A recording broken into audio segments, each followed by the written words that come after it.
ನಿಡಗುಂದಿ ಭಾಗದ ಅದು ರೈತರು ಇದ್ದಂಥವ್ರು ಬಂದು ಇಲ್ಲಿ ಏನು ನಾವು ಕೇಡಿಯಿಂದ ಒಂದು ಇಂಡಸ್ಟ್ರಿಯಲ್ ಪಾರ್ಕ್ ಮಾಡಬೇಕು ಅಂತೇಳಿ, ಅಂದರೆ ಕರ್ನಾಟಕ ಮಹಾರಾಷ್ಟ್ರ ಗಡಿ ಭಾಗ ಆಗುತ್ತಲ್ಲ, ಅದಕ್ಕಾಗಿ ಒಂದು ಇಂಡಸ್ಟ್ರಿ ಲೇಔಟ್ ಮಾಡಿದರೆ ಅದಕ್ಕೆ ಒಳ್ಳೆ ಇಂಡಸ್ಟ್ರೀಸ್ ಬರಲಿಕ್ಕೆ ಸಾಧ್ಯ ಆಗ್ತದೆ. ಯಾಕಂದ್ರೆ ಈಗ ಏನಾಗಿದ್ದಾವೆ, ನಾವು ಕಣಗಾಲದಾಗ ಮಾಡಿದ್ದೀವಿ, ಮಹಾರಾಷ್ಟ್ರ ಕರ್ನಾಟಕ ಬಾರ್ಡರ್ ಇದ್ದಲ್ಲಿ ಸ್ವಲ್ಪ ಇಂಡಸ್ಟ್ರೀಸ್ಗೆ ಹೆಚ್ಚಿನ ಉತ್ತೇಜನ ಸಿಗ್ತಾವೆ ಅಂತ ಹೇಳ್ಕೊಂಡು ಅವರು ಇದನ್ನು ಈ ಪ್ರಕ್ರಿಯೆಯನ್ನು ಪ್ರಾರಂಭ ಮಾಡಿದ್ದಾರೆ.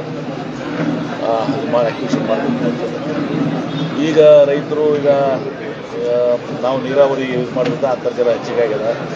ಅಂತರ್ಜಲ ಹೆಚ್ಚಿಗಾಗಿ ಇವತ್ತು ದಿವಸ ನಾವು ಕೃಷಿ ಮಾಡ್ಕೊಡೋಕ್ಕೆ ಅನುಕೂಲ ಆಗ್ಯದ. ಅದಕ್ಕೆ ನಾವು ನಮ್ಮ ಭೂಮಿ ತಗೋಬಾರ್ದು ಅಂತ ಅವ್ರಿಗೆ ಒತ್ತಾಯ ಅದ.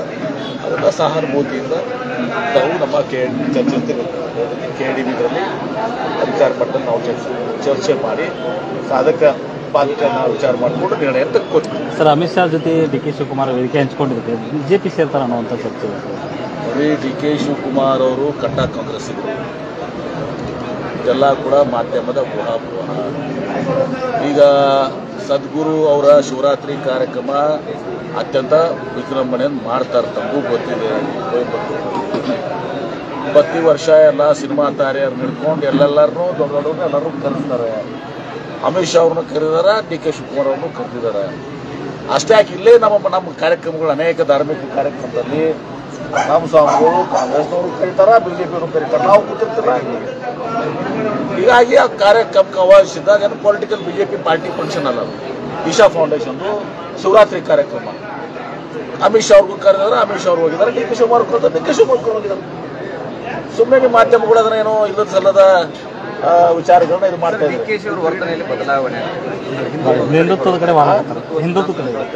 ನೋಡಿ, ಅವರವರ ಸ್ನೇಹಿತರಲ್ಲ, ವ್ಯಕ್ತಿ ಸ್ವಾತಂತ್ರ್ಯ ಇದೆ, ಅವರವರ ಇದನ್ನ ಪಾಲನೆ ಮಾಡಲಿಕ್ಕೆ ಅವರಿಗೆ ಅಧಿಕಾರ ಇದೆ.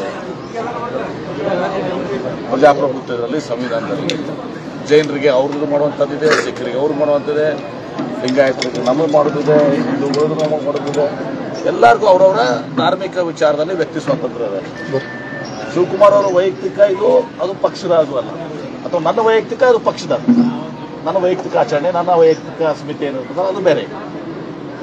ಹೀಗಾಗಿ ಒಂದಕ್ಕೊಂದು ಮಿಕ್ಸ್ ಮಾಡುವಂಥ ಅವಶ್ಯಕತೆ ಇಲ್ಲ. ಪಕ್ಷದ ಸಿದ್ಧಾಂತಗಳಿಗೆ ಪಕ್ಷ ಸಿದ್ಧಾಂತದ ಅದಿರ್ತದೆ. ಈಗ ಪಕ್ಷದ ಶಿವಕುಮಾರ್ ಹಿಂದೂಗಳಲ್ವಾ? ಹಿಂದೂಗಳು ಹೌದೋ ಇಲ್ಲೋ? ಮತ್ತೆ ಶಿವರಾತ್ರಿಗೆ ಹೋದ್ರೆ ಏನಿಸ್ತದೆ? ಪಕ್ಷ ಸಿದ್ಧಾಂತ ಇರುತ್ತೆ, ಅಥವಾ ಶಿವರಾತ್ರಿ ಮಾಡೋದು. ನಾನು ಶಿವರಾತ್ರಿಗೆ ಹೋಗಿಲ್ವಾ? ಲಿಂಗದ ಗುಡಿಗೆ 770 ಲಿಂಗದ ಗುಡಿಗೆ ಹೋಗಿದ್ದೀವಿ. ಅಲ್ಲಿ ನಮ್ಮ ಬಸಂತ್ ಕುಮಾರ್ ಪಾಟೀಲ್ರದ್ದು ಶಿವಗಿರಿಗೂ ಹೋಗಿದ್ದೀವಿ. ಅಲ್ಲ, ಅಮಿತ್ ಶಾ ಅವರೆಲ್ಲ ಬಂದಿದ್ರು. ಏನು ತಪ್ಪಿದೆ? ಈಗ ಎಷ್ಟೋ ಕಾರ್ಯಕ್ರಮದಲ್ಲಿ ನಾವು ಕಾಂಗ್ರೆಸ್ನವರು ಕೂಡಿರೋಬೇಕಲ್ಲ, ಸ್ವಾಮಿಗಳು ಕರೀತಾರೆ, ಅನೇಕ ಕಾರ್ಯಕ್ರಮಗಳನ್ನ ನಮ್ಮನ್ನು ಕರೀತಾರೆ, ಅವರು ಕರೀತಾರೆ. ಮತ್ತೆ ಸಿಎಂ ರಾಹುಲ್ ಗಾಂಧಿ ಅವರ ಬಗ್ಗೆ ಟೀಕಾ ಪ್ರಹಾರಗಳು ಮಾಡಿದ್ರು ಸರ್ಕಾರದ ಇದೇ ಅವರ ಕಾರ್ಯಕ್ರಮದಲ್ಲಿ. ನೋಡಿ, ಅದು ಜಗ್ಗಿ ವಾಸುದೇವ್ ಅವರು ಇದು ಒಂದು ಭಾಗ. ಇಲ್ಲಿ ಇರುವಂಥ ಕಾರ್ಯಕ್ರಮ ಶಿವರಾತ್ರಿ ಕಾರ್ಯಕ್ರಮ. ಶಿವರಾತ್ರಿ ಕಾರ್ಯಕ್ರಮಕ್ಕೆ ಇವತ್ತು ಅವ್ರು ಹೋಗಿದ್ದಾರೆ. ಯಾವುದು ಮಾಧ್ಯಮದವ್ರು ಮಾತನಾಡ್ತಾರೋ, ಕಾಂಗ್ರೆಸ್ ಅಲ್ಲಿ ಇರ್ತಕ್ಕಂಥ ನಾಯಕರು ಮಾತನಾಡ್ತಾರೆ.